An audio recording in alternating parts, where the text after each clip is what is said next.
Daqui só é ruim quando não chove no chão, mas se chover dá de tudo, fartura tem de montão. Nil e Antônio não se conhecem, moram em estados diferentes, mas cantam o mesmo rio. Para o Antônio, em Minas, o rio é vida, história, identidade. Passando por matas e cascatas. Para o Nil, no sertão do Cariri, na Paraíba, o velho Chico é a esperança de que a terra seca se torne fértil. Só deixo meu Cariri no último pau de arara. O rio grandioso que liga a região mais rica do país ao semiárido nordestino nasce com força no meio de uma serra. Conforme sobe o mapa, precisa se adaptar à interferência do homem, que bebe, planta, desmata, pesca e gera energia. É o rio da integração nacional, que durante muito tempo foi a principal ligação entre o Nordeste e o Sudeste do Brasil. Ao entrar no Nordeste, o São Francisco foi convocado para uma missão: matar a sede dos sertões. Mas se chover, dá de tudo, fartura tem de montão. Tomara que chova logo, tomara, meu Deus, tomara. Só deixo. A fartura que a chuva pode proporcionar nunca chegou à casa de Fausto. Ele é o patriarca de uma família que convive com a escassez de água. Seu Fausto, o senhor pode abrir a sua cisterna, por gentileza? Eu quero mostrar uma coisa para vocês. Olha só, não tem água nenhuma. Pelo barulho a gente percebe, né? Tá completamente vazia. Seu Fausto, há quanto tempo que o senhor está sem água assim? Tá com mais de mês já. A água que mata a sede da família vem de uma barragem, a 1 quilômetro dali. Seu Fausto, eu estou dando uma olhada na sua água aqui e eu vi que tem bastante impureza nela, né? O senhor acha que o senhor está bebendo uma água boa ou não muito? Não, muita não, que é da barragem. Uma barragem que o povo toma banho, o animal bebe, tudo bebe.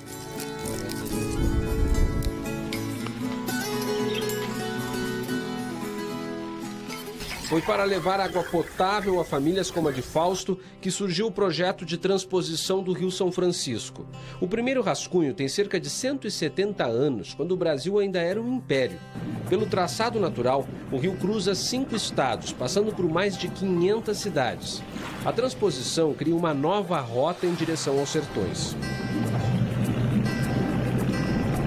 Chegamos ao ponto em que começa a mais recente interferência do homem no Velho Chico.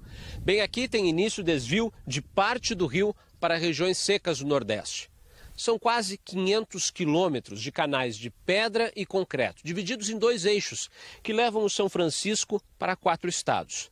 Quando entrar em operação de forma definitiva, a transposição vai amenizar a escassez de água para 12 milhões de brasileiros. A pergunta é: quando de fato esta obra tão aguardada chegará ao fim?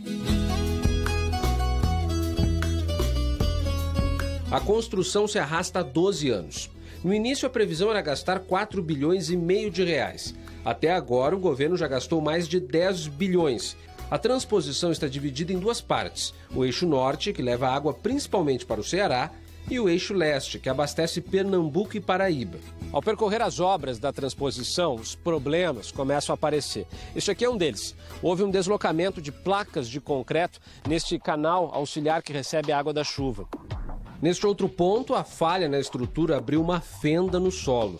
Também encontramos rachaduras no concreto do canal principal que leva a água do rio. Para corrigir problemas como esses, o bombeamento no eixo leste ficou interrompido durante 3 meses e só foi retomado no fim de novembro, mas com ressalvas. O volume de água que passa pelos canais está reduzido por questões de segurança.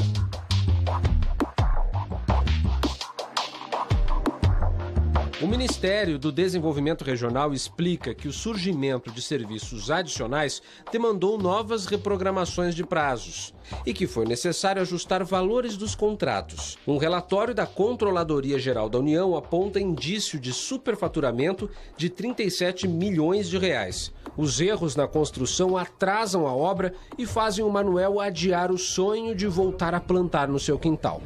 A gente tem uma riqueza assim que a gente sabe que a gente hoje não está usando, mas a gente tem certeza que a gente vai chegar a usar dessa água aí, né?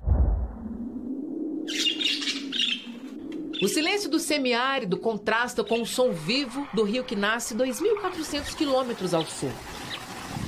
No alto da Serra da Canastra, em São Roque de Minas, a água corre pelos campos de cerrado.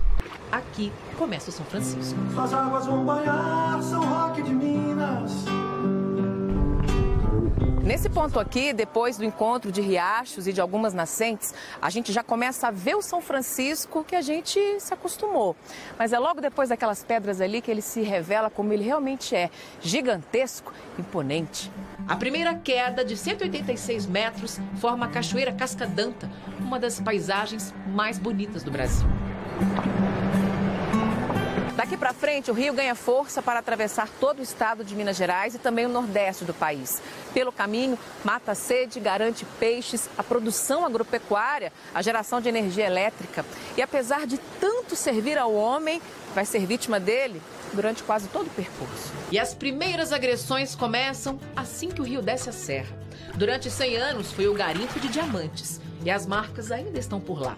Crateras abertas nos barrancos e cascalho no leito do rio. O Anne conhece bem a história. Trabalhava como garimpeiro na região e viu a fiscalização se intensificar até o fim do garimpo em 1996.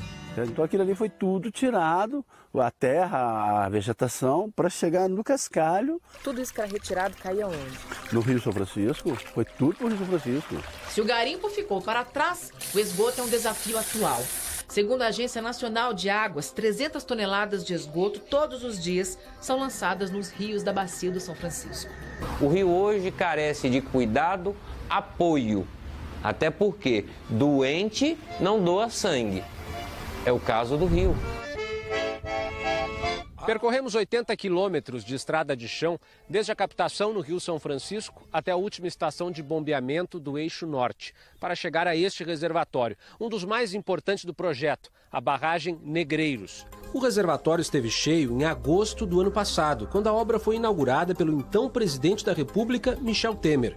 2 semanas depois, a barragem foi esvaziada às pressas por risco de rompimento. E durante 15 meses ficou assim, praticamente vazia. Só no fim de novembro deste ano, o bombeamento foi retomado.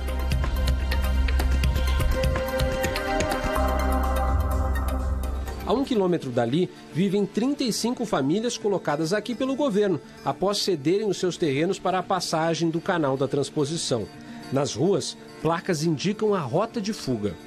Assim, um diz que está seguro, outro diz que não. Na reportagem de amanhã, você vai ver o impacto de anos de desmatamento a poucos quilômetros da nascente do Velho Chico. Só deixo o meu cariri no último pau de arara.